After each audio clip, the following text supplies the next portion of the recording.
All right, how's everyone's week starting out? Hopefully, very, very good. So, I wanted to talk about a couple of things again that I felt. I wouldn't say I've held every guitarist back, but it's some of the things that's held me back, which probably means it's held some of you, if not most of you, back.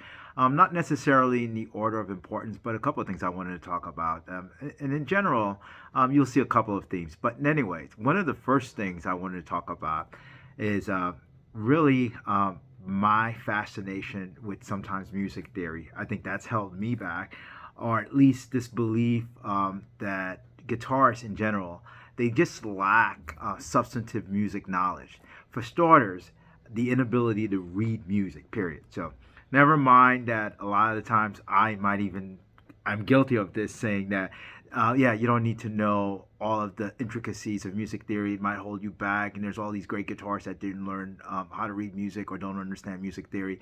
But really, the essence of it is just the ability to sight read. I think that holds all guitarists back, the lack of that ability. Out of every instrumentalist or musicians that I see, you don't meet a horn player that doesn't know how to read. Okay, you don't meet a pianist for the most part. There are exceptions, so I shouldn't say that. I shouldn't be that extreme. But for the most part, once you leave the realm of guitar players, most other musicians actually know how to read. And yes, I know of all the difficulties associated with the guitar, different position. It's a very, very complex instrument to ever master. The ability to be a good reader, but that doesn't mean that we shouldn't learn to read. So at the basic knowledge, or in the basic knowledge base, we need to understand not so much really in-depth music theory, but the ability to read music. Somebody puts something in front of you, the ability to read it like it was text. So I think that's held me back. It took me a while to get that skill.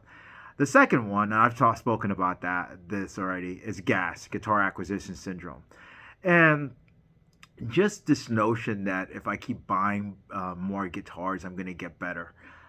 Yeah, it's going to help me to a certain extent, but it's like a sugar high. It wears off after a while. That's not what gets you better. It's really practice and really focused practice in that sense. So the gas as well as the lack of music theory, or at least the ability to really be a better reader, has hurt me. The third one is kind of funny. It's a funny one in terms of like, say, well, is this really holding you back? Well, I think it is. It's this whole notion of confirmation bias. If you kind of think about what exactly that is, the technical definition is really just a tendency of people to favor information that confirms or strengthens their beliefs or values, and it's difficult to dislodge. By that I mean, if you watch a video and somebody's getting a pickup change, and they've already been sold on that, the sound that they're getting out of the guitar is not that good.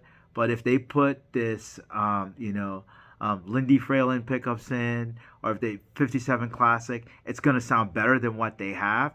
And I'm using pickup swaps because I've been guilty of this, where I thought that by swapping pickups, it was going to do that. Because of that belief, I automatically, through confirmation bias, oh yeah, I love it, I love it, I love it, like that. It's the same thing in terms of when you buy a guitar, you're in love with it and you love it and you expect it to do all these things. And so it's going to confirm all of the things that you think you're hearing out of it, the sweetness in the tone, the playability, all of that stuff. And I think that's hurt me a lot, especially it kind of ties into the whole gas syndrome, because I think I'm sounding better because I spent $2,000 or $1,500 or $500 on this piece of equipment.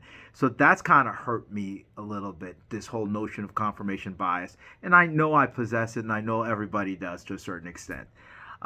The fourth one, so you got a lack of substantive music knowledge, especially the ability to be a well-versed reader. You've got the GAS, guitar acquisition syndrome, a little bit subset of that, confirmation bias. The fourth one, to me, is key. I call it the two I's: inspiration and intimidation. Okay, remember that: inspiration and intimidation.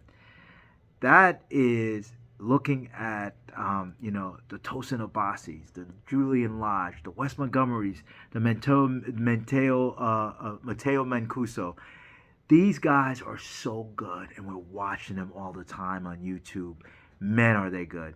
We spend so much time watching them that we're either intimidated or inspired, or a combination, and we forget to find our voice.